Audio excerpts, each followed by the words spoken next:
What's up everybody, welcome to Proud Boy After Hours. Di segmen baru kali ini asik ngomongnya what's up everybody. Biasa kita ngomong 3 cara untuk bisa, ya kan? Ini baru cuy, kita jangan 3 cara, mulu bosen nanti orang-orang.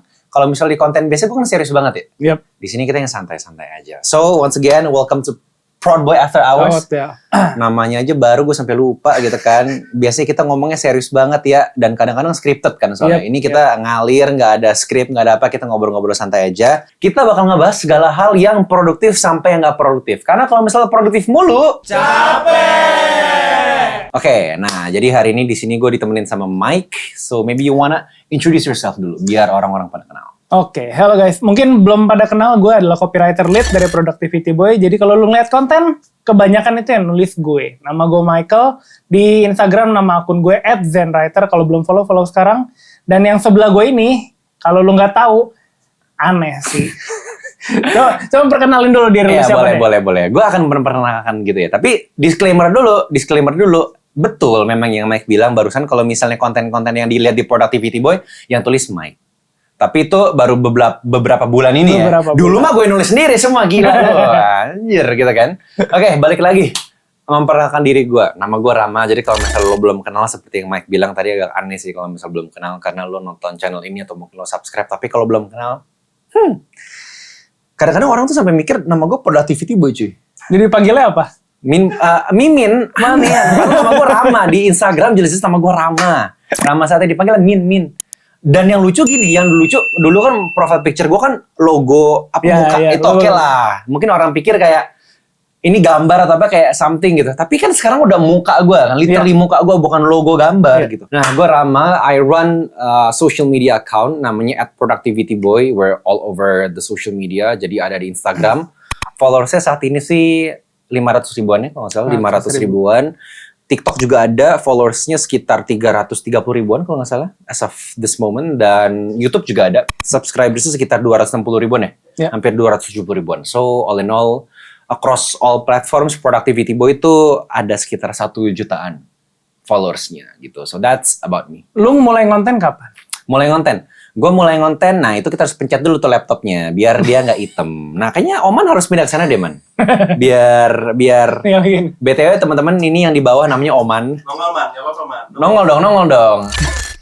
Ntar ada pop-up kayak itunya juga, cuy. Apa? Ada Instagramnya juga. Ini konten creator handal, jangan main-main. Oke, mulai ngonten kapan? Kalau misalnya ditanya gue mulai ngonten kapan, sebenarnya gue di industri ini tuh udah 5 tahun, bro. 5 tahun. Dan kita tuh mulai sebenarnya sama. Iya. Timeline kita. Kalau nggak salah 2019 ya. Ya, jadi kita tuh seangkatan sama kayak Alexandro, Wilgos gitu kan, zaman-zaman dulu gitu. Tapi mereka udah di mana kita masih ya gitulah gitu kan. Nah, jadi kita tuh mulai bareng sebenarnya udah kenal tuh kayak sekitar 2018-an, tapi kita baru ngobrol bareng lagi, kerja bareng lagi di 2023 ini gitu. Jadi gue mulai ngonten tuh sebenarnya tuh awal tuh 2018 ngontennya tuh di akun pribadi gue. Dulu ada tuh namanya @thisisramasatya. Oke. @thisisramasatya. Terus gue itu Instagram pribadi, akun-akun pribadi, gue entah kenapa ya udah gue mulai iseng konten aja karena gue orangnya kan MBTI-nya tuh ENFJT ya. Iya. Jadi tuh emang beneran tuh kayak teacher banget gitu loh. Jadi ENFJT jadi emang atributnya tuh atau apa gue nggak tahu lah sebutannya teacher. Jadi emang demen banget ngajar gitu. Nah with that spirit gue emang demen berbagi. Akhirnya gue menggunakan sosial media gue, pribadi gue gitu ya buat berbagi gitu. Hasilnya ya nggak gimana-gimana banget sih. Tapi ya akhirnya ketarik sampai sekarang. Skillnya makin naik. Gue bisa nge-grow akun gue yang sebelumnya itu, akhirnya gue juga bisa nge-grow brand-brand juga, tapi for a reason and two, mungkin kita bisa bahas nanti atau di episode-episode yang akan datang, I decided to make a new account, yaitu si Productivity Boy ini. Jadi Productivity Boy sendiri baru ada sekitar 1 tahun setengah kurang lah, gitu sih. Berarti awalnya ngonten emang cuma buat sharing? Betul. Atau dari awal emang udah ada pengen dapat duit dari konten? Oke, ini menarik nih. Tapi sebelum kita ngebahas lebih detail lagi, mungkin kita disclaimer dulu. Kalau aim kita dari episode kita kali ini apa nih? Karena kan ini episode pertama ya. Walaupun sebenarnya bukan episode pertama-tama banget. Kita nganggapin lebih ke pilot sih ya. Ke pilot ya. Jadi kita elaborasi dulu. Di segmen ini kita tuh bakal ngapain aja sih nanti conversationsnya yang teman-teman bisa expect tuh apa aja, Mike? Jadi show ini aimnya adalah kita pengen ngelihat sisi manusia lu. Asik manusia. Emang gue bukan manusia. Gue apa nih? Villain gue. Bukan. Admin Instagram doang. Gitu kan kebanyakan konten lu di Proud Boy itu crafted. terkesan Ya, oke lah. villain. Terkesan villain, oke. Terkesan sebagai seorang prominent. Nah, kita pengen kasih lihat nih, Rama itu juga manusia. Rama itu juga konyol-konyolnya ada. Oke. Rama itu juga ada ngaco-ngaconya. Gitu. Jadi orang tuh nggak ngerasa anjir jauh banget Rama di atas Iya, gitu, tapi true. ini lebih dekat. Terus karena sebenarnya gue tuh tolol guys. Jadi kalau misalnya kalian ketemu gue di jalanan atau kita ngobrol nih sejam aja ngobrol, pasti lu bakal ngerasa gue tolol gitu. Karena emang yang kita obrolin setiap hari itu juga tolol gitu memang. Jadi emang obrolan receh gitu ya. Betul. Kita ngobrol nggak jauh-jauh dari keresahan kita sehari-hari, Iya. anime lah. Boy, kita boys talk malam-malam, pertanyaan yang keluar adalah, lu karakter anime apa? Anjir, kurang wibu apa itu?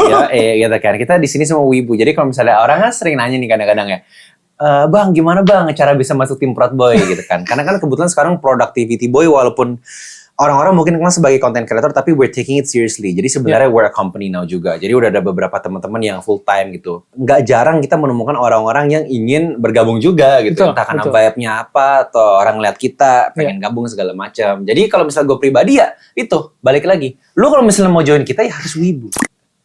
Karena ya biar vibe sih. Sesimpel itu. Jadi kita ngobrol minimal. Ini kita udah agak melipir-lipir ya. Tadi balik lagi inti dari show ini apa? Kan Oke. selain melihat gue menjadi manusia ya, menjadi manusia nih. Jadi ganti show anjir. Jadi ganti show. Kalau misalnya menjadi manusia mau kalian, Kak Vini. Oke. Oke. Pokoknya intinya gini ya kali ya. Mungkin kalau misalnya gue rangkum all in all juga, si Proud Boy After Hours ini seperti namanya After Hours. Iya. Ini adalah obrolan-obrolan atau bincangan-bincangan yang teman-teman nggak bakal bisa lihat dalam tanda kutip di konten-konten Proud Boy biasanya. Karena kalau misalnya di konten-konten biasa kan kita serius banget. Jadi di After Hours ini, di setelah jam kerja ini, walaupun kita take pas jam kerja juga si lucu gitu kan. We hope teman-teman bisa ngelihat the other side of Proud Boy. Di mana di sini kita memperlihatkan the never told before side of us. Nggak cuma productivity boy as Rama as productivity boy, tapi tim Proud Boy lainnya juga gitu. So welcome to the other side of productivity boy. Kita balik ke pertanyaan tadi. Sebenarnya di This is Rama Satya, ini awalnya kenapa lu bikin cuman buat sharing atau gimana? Oke, This is Rama Satya sama Productivity Boy sedikit berbeda alasannya. This is Rama Satya itu dibikin buat apa? Sebenarnya buat hobi doang. Karena balik lagi yang tadi gue bilang, gue tuh kan demen banget ya sharing. Jadi emang purely buat sharing. Karena saat itu gue masih kuliah juga. Nah itu tuh berlanjut sampai akhirnya gue kerja di creative agency. Apa tuh? Adalah gitu. Mike juga cukup familiar dengan creative agency. Jadi gue kerja di creative agency. Akhirnya gue makin mempertajam skill gue lah di content creating ini gitu kan. Gue coba. Nah abis itu si This is Rama Satya ini gue nge-grow nggak cuma Instagram juga, tapi akhirnya gue melipir coba buat TikTok juga. Nah jadi TikTok itu, mungkin ini ibaratnya kayak origin story productivity gue lah ya, kayak kita ngomongin origin story-nya. Si TikTok ini kan gue coba bikin ya. Dan dalam sekitar 1 tahunan tuh sekitar 250,000 followers TikToknya. This is Rama Satya ya Bang Proud Boy dalam 1 tahun. Nah Instagram saat itu 14,000. Tapi case Instagram ini cukup unik. Kenapa? Karena gini, Instagram gua yang This is Rama Satya dulu, for some reason I really hate to use this word, tapi I couldn't describe it better. Kayaknya bisa aja kena yang namanya shadow ban. For lack of better word ya, walaupun I hate using that word. Karena banyak orang pakai itu as an excuse. Tapi gue udah coba troubleshoot selama 1 tahun, gue nggak nemu jawabannya. Kenapa gue bisa berpikir seperti demikian? Karena konten gue yang viewsnya 11M di TikTok, ketika gue mirror ke Instagram, itu tuh kontennya tuh viewsnya tuh cuma 11,000. That far ya? That far. Jadi kayak 100 kali lipat, berapa? 1.000 kali lipat? 1.000 kali lipat. Sekitar 1.000 kali lipat. Yang bikin lebih ngeselin adalah gini. Konten gue yang sama, gue upload nih di Instagram gue 11.000. Tapi di re-upload sama platform lain, di Instagram, akun lain, 1M views ya bro. Something's wrong gitu kan. Nah jadi gue mikir, wah ini Instagram gue udah something's wrong, udah fucked up nih for some reason. Gue coba ngetes, karena Instagram itu kan bisa ada fitur gini nih, ketika kita mau nge-post, jelas kan ada toggle yang kita bisa klik, also share to feed. Nah itu algoritmanya beda tuh. Nah jadi akhirnya gue ngetes, karena kalau misalnya kita share to reels doang kan saat itu asumsi gue akan ke-post ke orang-orang yang secara organik di luar jangkar followers kita. Karena kalau misalnya kita share to feed kan kena algoritma followers kita juga tuh. Gue tes, gue post seperti itu, H+1 viewsnya 0. Jadi udah something wrong di sana. Nah, jadi saat itu posisinya tuh gue tuh emang udah ada pengalaman kerja, gue udah berhasil ngegedein brand-brand orang juga. Gue nggak cuma akun gue nih, jadi akun brand lain. Dari yang di bawah 10.000 jadi 10.000, di bawah 100.000 jadi 100.000 gitu ya. Gue udah gedein juga, gue udah freelance, personal freelance gitu kan. Abis itu gue udah ngegedein TikTok gue juga pribadi. Means kalau misalnya gue nggak grow karena konten gue, kayaknya something's wrong. Kenapa? Karena works kok. Tapi kenapa ini nggak works? Akhirnya gue memutuskan buat berdoa. Asik sih, paling religius. Kebetulan gue Buddhis, di rumah gue juga ada altar. Jadi literally di malam itu gue mengalami obrolan yang cukup khusyuk gitu kan. Obrolan yang cukup dalam dengan ya itulah gitu kan. Gue bilang, karena saat itu ini kayaknya some of my lowest moments sih. One of my lowest moments lah. Gue ada 2 opsi saat itu. Opsi pertama, gue quit all this dream. Karena gue emang demen banget ngajar gitu kan di konten. Sorry, intermezzo gue kentut. Oke. Geter lagi. Oke, balik. Ada 2 opsi saat itu. Yang pertama adalah gue quit all my dreams. I put it aside. Gue udah gak usah lanjutin konten-kontenan ini lagi. Gue rencananya gue mau kerja di luar negeri tadinya. Di Eropa. Karena ada satu perusahaan edutech yang gue emang ikutin. Gue sebagai consumer gue suka juga. Gue pengen kontribut lah. Nah, opsi kedua adalah gue memulai ini semua, gue buang semua ego gue mulai akun baru. Tapi sulit banget, kenapa? Karena 10.000 followers di Instagram aja dan 250.000 followers di TikTok itu gede banget cuy buat gue. Betul. Dari yang bener-bener bukan siapa-siapa gitu, itu gede banget. Jadi ngelepasnya tuh susah banget. Tapi gue gak muluk-muluk, gue bilang gitu kan ke Buddha, asik ya paling kenal. Kalau bisa gini nih, if this is my path, kalau misalnya memang jalan gue di content creating, tolong kasih lihat gue gak muluk-muluk, gue cuman bilang, gue minta 3 bulan gue dapat 10.000 followers. Dan goal 10.000 followers dalam 3 bulan menurut gue itu achievable banget. Karena gue sudah mencapai itu berkali-kali di brand dan di akun gue sebelumnya gitu. Kalau misalnya emang ini jalannya, tolong kasih lihat dengan cara seperti demikian. Kalau misalnya emang nggak bisa, ya udahlah gue balik lagi jadi salaryman aja gitu. Although deep inside gue tahu, kalau misalnya gue melakukan itu, gue nggak akan pernah jadi orang yang happy, se-happy-happynya gue bisa. Karena my soul is in content creating.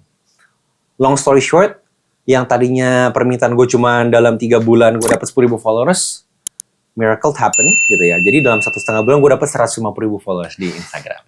And the rest is history. Makanya sekarang gue bisa ada mic, bisa ada teman-teman tim Proudboy lainnya. Gitu. Jadi awalnya hobi doang dari This is Rama Satya, tapi semakin kesini, semakin dari productivity boy lahir itu emang udah pengen dimonetize. Karena ya gue cari duitnya di sini, gue makan dari sini gitu sih. I see. Tuh guys. Punya mimpi jangan dikubur guys, jangan dikubur, lakuin. Karena gue suka sama quote-nya Panji, lu tau gak sih? Iya, yang gue bilang itu. Jadi Panji Pragiwaksono tuh bilang, mimpi itu kalau kita kubur, itu nggak akan hilang, nggak akan mati. Tapi cuma bakal sembunyi dan akan bangkit kembali dalam bentuk penyesalan. Ya, anjir, di masa tua nanti. Iya, di masa tua nanti. Anjir, itu nonton itu berkaca-kaca coy. Apa aja berkaca-kacanya? Berkaca-kaca buat, karena maksudnya gue juga... Gue kebanyakan ngelawak ya kayaknya. Nggak apa, justru itu yang kita pengen tunjukin di sini, lu ngelawak. Iya, karena kalau misalnya di Instagram 3 cara aduh capek ya, gitu terus ya. Kita ganti lah. Oke, ada pertanyaan apa lagi nih? Gitu. Nah, gue pengen nge-highlight gini. Dari tadi lu bilang suka banget ngajar. Emangnya apa background lu dan kenapa akhirnya jadi content creating? Banyak opsi ngajar tuh. Pertanyaan penting. Jadi background gue sebenarnya adalah ilmu biomedis.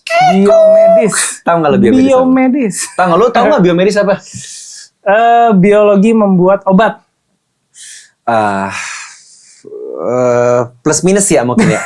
Tapi biomedis tuh gini, kalau misal dari gampangnya gini, kayak ilmu kedokteran tapi di laboratorium. Jadi kita nggak turun tangan ngurusin pasien, tapi kita lebih ke di belakang panggung. Kita meneliti. Bikin obat bukan? Beda? Bukan, itu farmasi. Itu farmasis. Lo itu udah bertolak belakang sama gue, karena gue udah di depan panggung ya sebenarnya. Nah, jadi gue ambil ilmu biomedis kenapa? Karena jadi gini ceritanya guys.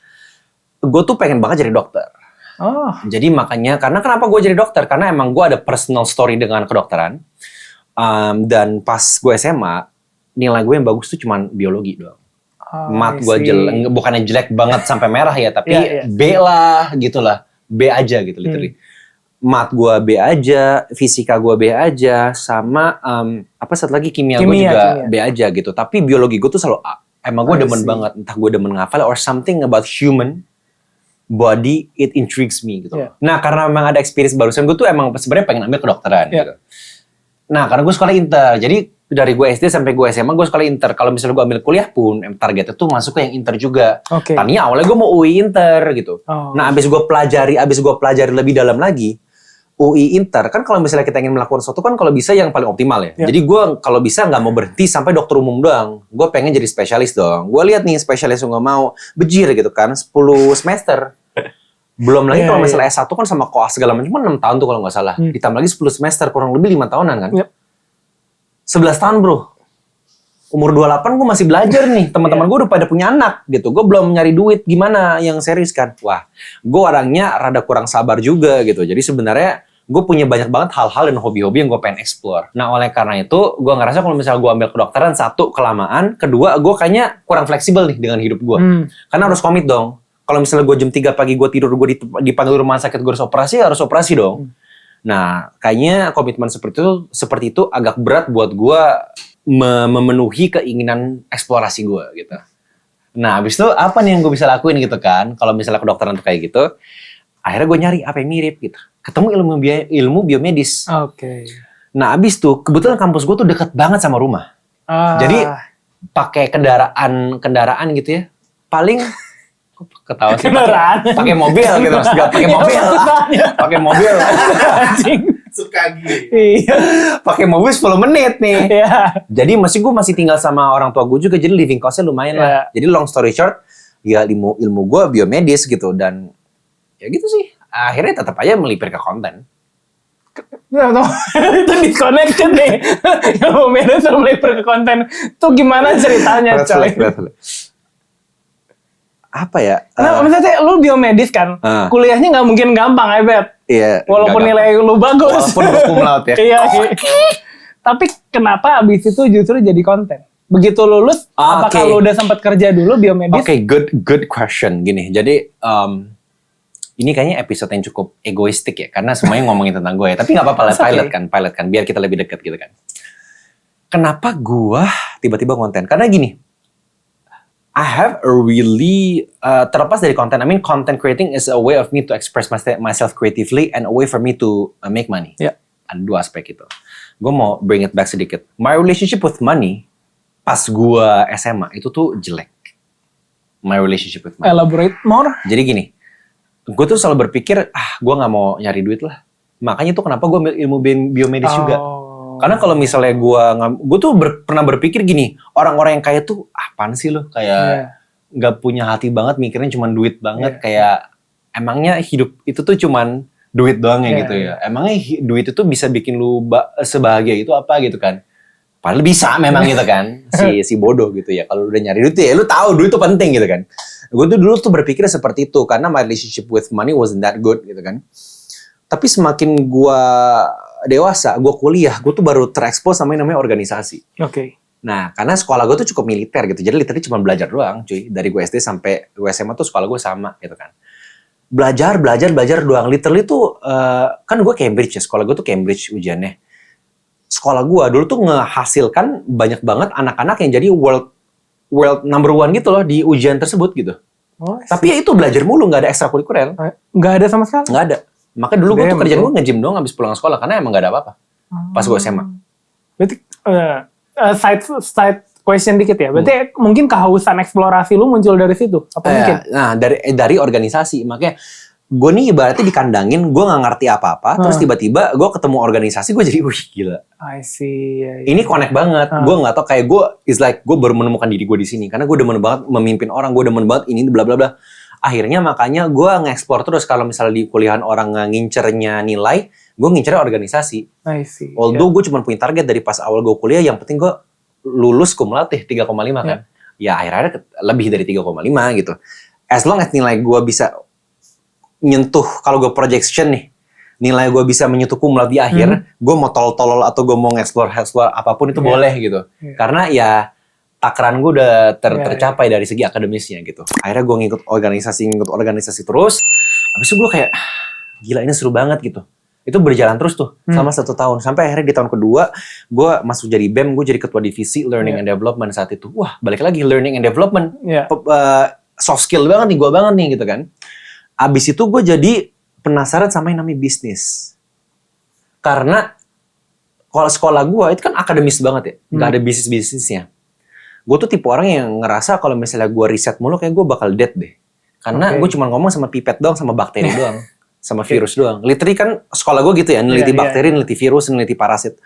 Wah kayak gue bisa gila nih, gue lebih demen yang ngobrol networking sama orang. Akhirnya gue iseng tanpa ada pengetahuan sedikit apapun soal bisnis, karena gue gak pernah berbisnis sebelumnya. Gue ikutan di tahun 2019 lomba startup internasional di Hong Kong. Namanya European Innovation Academy. Itu ada infonya dari kampus gue, ada scholarship. Jadi saat itu dibayarin admission fee-nya. Oh, I see. Jadi masuk ke sana dibayarin gitu. Yeah. Akhirnya gue ikut tanpa gue nggak mengerti apapun. Sebenarnya ini ceritanya panjang banget, tapi long story short, karena kalau misalnya gue ceritain tentang si ini doang, ini kayak bisa 1 jam sendiri gitu ya. Tapi long story short, gue ngikutin si lomba itu, pulang-pulang setelah 3 minggu, gue menang juara 2. Dan gue memimpin orang-orang yang lebih tua dari gue 10 tahun, 5 tahun, dan mereka orang Eropa semua. Gue bocil Asia sendiri.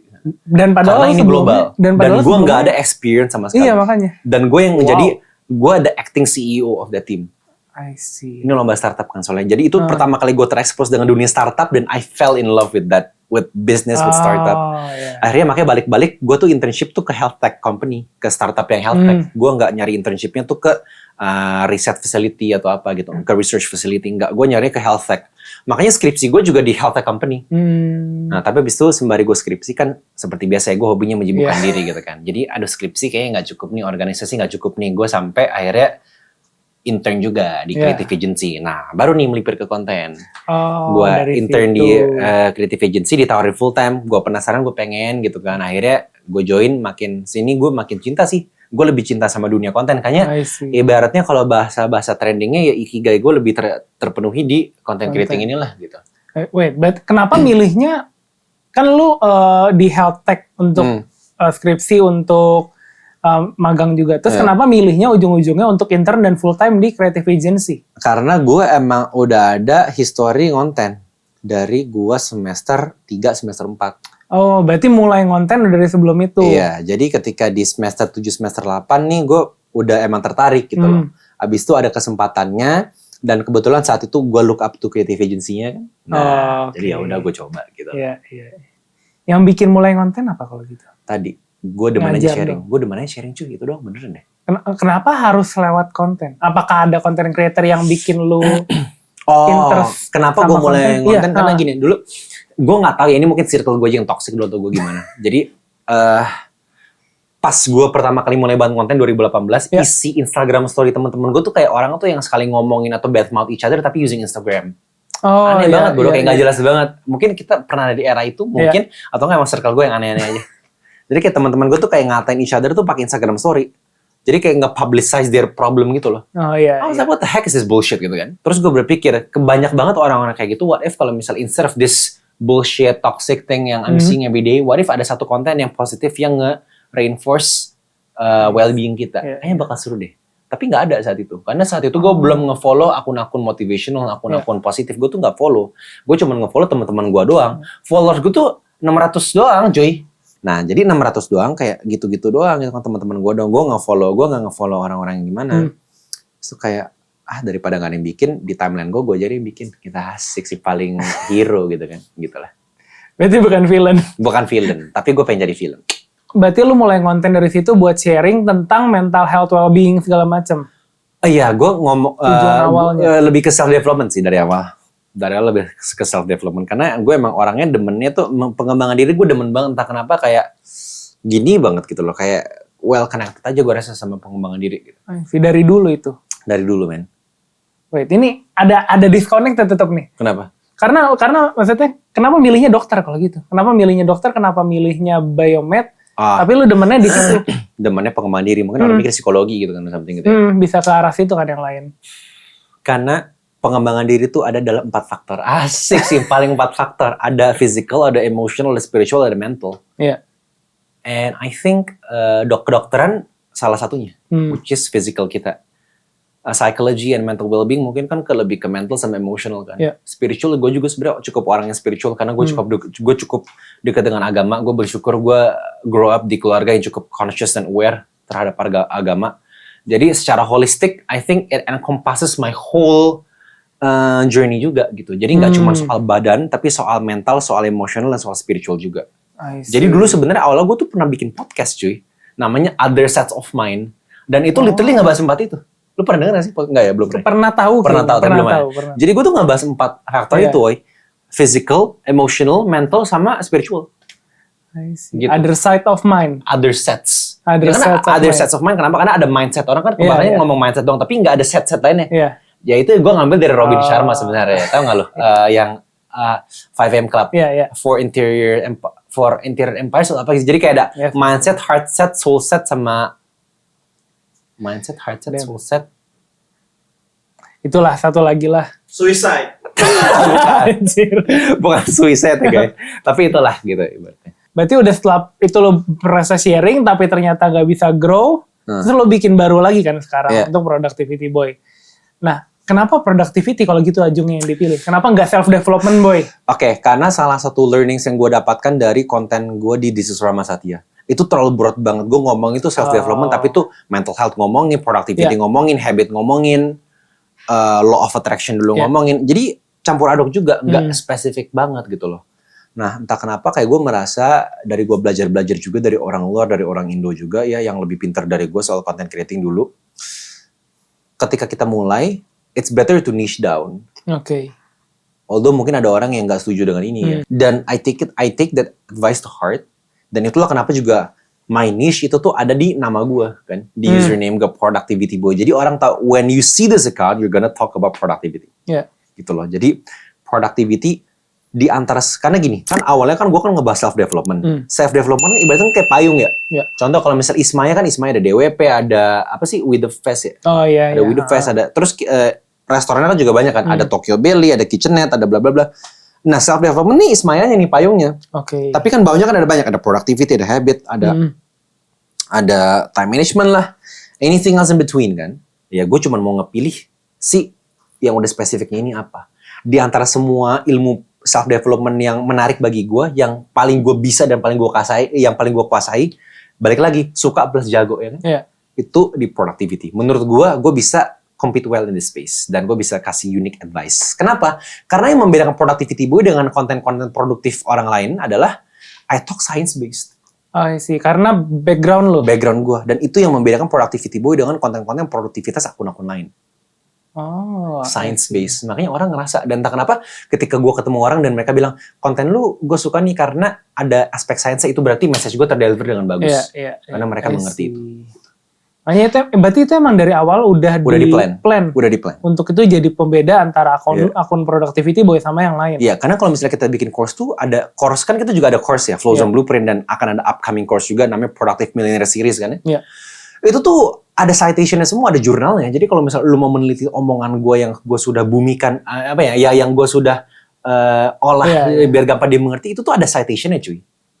Jadi I talk based on facts. Dulu gue pernah ngomong sama kreator terkenal juga di Indo, self-development juga, dia nanya gini ke gue, Ram, menurut lu yang kita bahas ini omong kosong gak sih, bullshit gak sih, jual ludah gak sih, self-development gini? Gue jawab begini, tergantung siapa yang ngomong dan apa yang dia ngomong. Kalau misalnya yang gue ngomong, gue percaya ini gak bullshit. Kenapa? Karena I talk based on science. Science plus personal experience. Nah itu Productivity Boy itu di sana bedanya. Kalau misalnya lu ngomong personal experience dong, teori-teorinya bisa aja bullshit. Karena what's the basis? Tapi this is a scientific journal loh, udah published. Berarti secara metrik, secara data, secara science, secara ilmiah ini udah terbukti valid. Kalau misalnya lu bilang gue bullshit ya berarti nggak cuma gue yang bullshit. Paper itu dan peneliti-peneliti itu dan orang-orang yang ngevalidasi peneliti lu bilang bullshit dong. Betul. Sesimpel itu. Jadi kalau misalnya lu bilang kontennya Productivity Boy itu bullshit atau enggak, dan self-developmentnya Productivity itu bullshit atau enggak, menurut gue sih enggak. Karena we have that science aspek yang kita tonjolin di sini. That's what makes Productivity Boy different. Tapi pertanyaannya sekarang adalah, apakah si science based ini hanya menjadi pengaman? Oke. Atau pengaman apa nih? Karet. Jangan. Apakah cuma jadi pengaman? Jadi apa yang lo omongin itu udah pasti benar karena gue punya backupan. Atau sebenarnya lo banyak yang lo pengen omongin tapi nggak berani diomongin karena nggak ada backupnya. Science ya? Iya. Menurut gue lebih kayak gini sih. Jadi that science-based approach, it's just a supporting material. Tentu maksud di luar science gue punya banyak ide-ide juga yang gue share, yang gue ini juga. Makanya balik lagi tadi productivity boy itu apa? 2 pilar loh, bukan cuma satu doang. Science plus personal experience. Nah seringkali itu kita gabungin. Kadang-kadang ada yang science doang, kadang-kadang ada yang personal experience doang. Tapi most of our content is the combination of those two. Jadi gabungan gitu. I see. Berarti bukan cuma buat nyari aman. Bukan. Oke, gue sekarang nangkep banget nih. Kenapa sejarahnya nama productivity? Kenapa? Ya, gitu. Coba kita tahu. Oh anjir, harus diulang semua. Ulang nonton aja dari awal. Nonton aja dari awal ya kan. Why boy kalau gitu? Oke. Karena boys will always be boys. Oke, productivity boy kan ada productivity kan karena niche-nya. Iya, Nah, niche. boy-nya dari mana? Boy William. Boy William enggak. Karena gini, ada 2 alasan. Alasan pertama, karena panggilan gue dengan teman-teman gue pas SMA dan SMP. Jadi gue tuh sering ibaratnya tuh kayak panggil-panggilan sama teman-teman, "Oi boy," gitu kan, kayak jangan gitu lah boy. Jadi kayak boy gitu loh.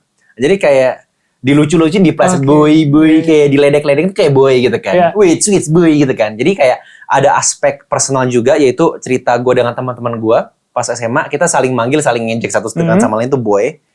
Nah, tapi boy itu kan BOY ya. Iya. Tapi productivity boy kan boy-nya kan BOI. Nah, itu sebenarnya ada alasan kedua.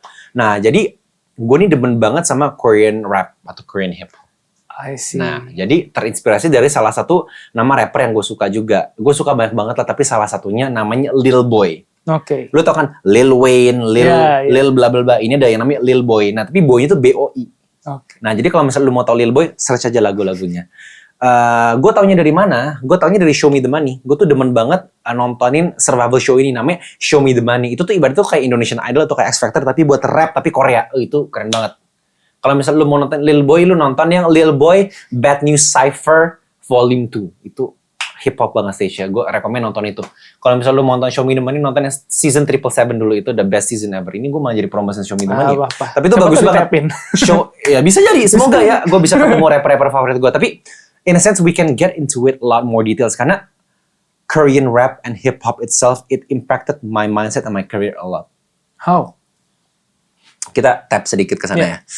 Gue tuh my relationship with money, gue nggak tahu ya it becomes better atau worsen gara-gara rap sebenarnya. Karena kan tadi gue bilang kan money itu tuh kayak something yang tabu atau yang I don't wanna jadi deal with. avoidance sama money. I avoid money. Tapi kayak gue mulai berubah mindset gue karena rap. I see. Jadi my favorite rap group in Korea namanya tuh Homies. Homies. Oke. Itu 3 orang. Dan kenapa mereka terkenal? Karena album mereka yang pertama itu tuh ngebahas mereka tuh poor banget. Mereka tuh miskin banget. Jadi semua tulisan mereka, semua rap mereka, semua lagu mereka itu tuh menceritakan kemiskinan mereka. Di mana mereka miskin, mereka suffer banget, mereka pengen keluar dari kemiskinan. Dan tak kenapa mungkin itu relate ya. Dengan banyak orang di Korea atau segala macam. Jadi gue lupa albumnya atau songnya or anything, tapi they made like 1.8 billion won in sales. 1.8 billion won in sales itu terserahlah lu convertnya gimana ke USD atau ke Indonesia rupiah. But trust me, it's damn lot of money. Plot twist, si Homies itu kan bertiga. Mereka itu 1 tahun lebih muda dari gue. Oke. Jadi mereka tuh 2000, kelahiran 2000. Dan mereka setelah 3 tahun nge-rap, bukan mereka nge-rap mulai 3 tahun, enggak, setelah mereka debut 3 tahun. Mereka bertiga kelahiran 2000 masing-masing beli mobil dan ini dijadikan buat album kedua mereka. Yang album pertama mereka miskin as fuck, album kedua mereka jadi boss man as shit. Satu beli Audi R8 warna kuning, satu beli McLaren 720S warna biru muda, satu beli Ferrari 488 warna merah. Itu dijadiin poster, itu dijadiin MV mereka. Gila nggak transformationnya? Gue ngeliat itu, gue mikirnya gini aja, ini bocil-bocil 1 tahun lebih muda dari gue, tapi mobilnya udah begitu. Dan they really, that's the true story of rags to riches banget gitu loh. Iya, betul. Karena itu gue jadi demen banget dengan ya we all know lah hero story arc gitu loh. Iya. Kayak gue ngeliat mereka bisa, gue merasa kayaknya gue bisa juga deh. Dan kebetulan lagu mereka asik-asik banget juga. Jadi kayak gue demen banget. Mereka tuh top artis gue selama 2 tahun yang kalau nggak salah di Spotify. Tahun ini 2023 mereka top artis kedua. Luar biasa. Top artis pertama next episode. Kan? Nah jadi gitu. Rap, hip hop it impacted me a lot sih. Gak cuma Korean tapi ya Indonesian juga dan US juga dan Chinese rap mungkin atau Thailand rap minang neng ya gue nggak tahu tapi ya rap in general it impacted me a lot. I see. lot of journey ya. Maksudnya dari lu yang awalnya cuma pengen ngajar sharing di konten, punya tanda kutip trauma sama uang, sampai akhirnya sekarang bisa kayak sekarang kita ada lu ada satu company isinya udah berapa orang, dan sejauh ini apakah kehausan ngajar itu masih ada di konten atau sekarang karena ngelihat karena kalau misalnya kita lihat rapper yang lu look up banget, ini hero's journey dari zero to hero-nya luar biasa, dan ini yang paling di highlight adalah ya they become really rich kan. Nah sampai sekarang ini apakah di konten lu pengen tetap sharing itu masih ada drive-nya gede atau money is the main driver? Great question, menarik ya, pertanyaan jebakan. Menurut gue dua-duanya, karena gue percaya dengan kontennya, and bear in mind, not everybody can do this. Karena kebanyakan orang mikir kayak gini kan, followers gede pasti duit gede juga. Enggak kayak gitu. Ini yang selalu gue bilang. BTW kita ada sub. Sekarang bentar lagi mau jadi sub company ya, namanya Millionaire Creator. Gue tuh selalu bilang ke clients kita, ke students kita, kemampuan kita untuk nge-grow akun kita atau untuk dapetin followers dengan kemampuan kita untuk nge-monetize akun kita, untuk menghasilkan dari akun kita. Itu tuh dua skill set yang berbeda. This is real. I have 2 friends. Ini real case tadi ya. Gue nggak bercanda. I don't make this up. Satu teman gue followersnya ratusan ribu, 100 ribu ke atas. Income per bulannya di bawah 10 juta, di bawah double digit. Ada yang kedua, followersnya 20 ribu. Income per bulan 60 juta bro. Something's wrong di sini kan. Something's wrong. Jadi followers nggak bisa dijadiin tolak ukur lu seberapa kaya lu. Seberapa kaya gitu kan. Nggak bisa dijadiin tolak ukur gitu. Dengan content creating, dengan make money ini menurut gue belajar supaya gue bisa make money dari konten ini juga gitu loh. Jadi gue sih merasa I know how to grow my account, I know how to monetize juga. Jadi both of this can go hand in hand gitu. Tapi kalau misalnya ditanya is it for the money doang, menurut gue enggak juga. Karena kalau misalnya is it for the money doang ya gue ngelakuin apapun selain konten gue juga bisa dong kalau misalnya duitnya lebih gede. Tapi kayaknya I think I wouldn't switch my job deh. Nah itu jadi itu. Nah and for content creating juga I love creating content so much. Mungkin a bit of my future goal, so I put it out there. Content creating kan prosesnya ada banyak banget ya. Ada ngide, ada nulis, ada ngetik, ada video editing, ada optimizing social medianya. Gue tuh paling demen tuh versi nulisnya. Jadi gue di antara semua kreatif proses konten, gue tuh paling demen nulisnya. Jadi sebenarnya kalau misalnya if I make a lot of money dan gue bisa retire, gue bakal jadi penulis aja sih. Karena I really like writing the best apart from the content creating process gitu sih. Makanya dengan adanya Abang Dragon di tim Protboy itu sangat membantu proses kita gitu sih. I see. So, sekarang berarti what do you love about content creating? Apa yang lu cintai banget soal posisi lu sekarang? Lu sekarang? Oke. Sekarang of course the team. Yes. Karena I got this. The team of course, karena ibaratnya kayak gue tuh mengendarai Thousand Sunny gue sendiri kan, dengan kru-kru yang luar biasa, yang semuanya Iron Man level semua. Gitu kan, yang emang benar-benar keren lah gitu in a sense. So first is of course the team, second is the opportunity. I see. It hit me ketika gini, gue ke Idea Fest. Gue pertama kali ke Idea Fest itu tahun 2000, gue lupa 19 or something. Gue kesana as peserta. Abis itu kayak fast forward beberapa tahun, gue tuh jadi moderator beberapa kali. Dan tahun ini 2023 gue jadi moderator lagi kan. Dan gue jadi tim Idea Fest juga karena emang gue kenal beberapa teman-teman yang ngurus Idea Fest juga. It hit me ketika setelah sesi gue, kebetulan itu sesi orang-orang yang gue pengen tonton juga gitu. Dan banyak orang-orang yang gue look up tuh nonton juga. Jadi setelah sesi gue kelar, gue duduk di baris paling depan. Dan kayak satu baris kan kayak 10 ya gitu. Gue duduk di baris paling depan, dan it hit me, kalau misalnya, gue kayaknya udah cukup berkembang nih ketika di satu baris itu, mayoritas adalah orang-orang yang gue admire. Dan sekarang I proudly say kayak gue kenal sama mereka gitu. Nggak yang cuman gue admire mereka, tapi kalau misalnya gue haloin, mereka bakal halo balik dan mereka tahu nama gue gitu. Nggak cuma gitu. Tahu ya. Nggak cuma tahu gue tapi kenal gue gitu. Dan ketika itu terjadi kayak, wah setidaknya gue udah 5 tahun konten nih, kayak ada ininya juga lah. Dari from zero ya, at least I'm dari butiran debu ya sekarang gue jadi buntelan debu lah gitu, in a sense yang tadi cuma butir sekarang buntelan gitu. Jadi kayak itu yang menggerakkan gue juga sih. Jadi access and the opportunities to get to know someone and do crazy stuff gitu together sih. Jadi I think mostly itu, dan terakhir of course the money ya. Karena if you know how to crack the code, the money is crazy man. Gitu sih. Ya. I mean, mau bagaimanapun hidup kita nggak bisa terlepas dari uang ya. Kecuali jadi biksu. Beda urusan lagi itu. Gue hampir mau jadi biksu tahu tapi itu next episode jangan sekarang. Nanti aja. Kalau pengen dibahas, komen di bawah ya. Jangan lupa. Oke, last question deh. Gue penasaran kalau gitu. Who do you admire the most sekarang? Karena kalau misalnya dilihat di dunia content creating ini, Productivity Boy itu udah gede banget. Iya. Hampir 1 juta followers lebih in across platform. 500.000 di Instagram doang, which is gak banyak yang bisa segitu. Kecuali untuk entertainment banyak banget yang bisa gede. Yang education tuh dikit banget. Sekarang siapa yang lu look up? In terms of apa look up-nya? In terms of as a content creator deh. As a content creator. Karena content creating tuh banyak banget ya aspeknya. Tapi I mean mungkin in cara berpikirnya in terms of content creating lah. In this case mungkin gue pengen give respect and shout juga ya, karena beliau adalah salah satu orang yang emang gue look up tuh dari zaman 2018 juga memang. Ya, I think everybody agrees. Felix Sandro ya. Jadi emang dari dulu konsisten banget konten-kontennya ya bagus-bagus banget juga, dan gue pun konten kreator edukasi di zaman-zaman kita pas baru mulai tuh yang kita bisa look up tuh sedikit banget. Iya, betul. Ya Ruby adalah salah satu orang yang dari dulu sampai sekarang berkembang. Dari yang awalnya cuma Instagram, sekarang udah ada YouTube, udah ada TikTok, sampai akhirnya Spotify juga tahun ini top 5 best education podcast juga kan.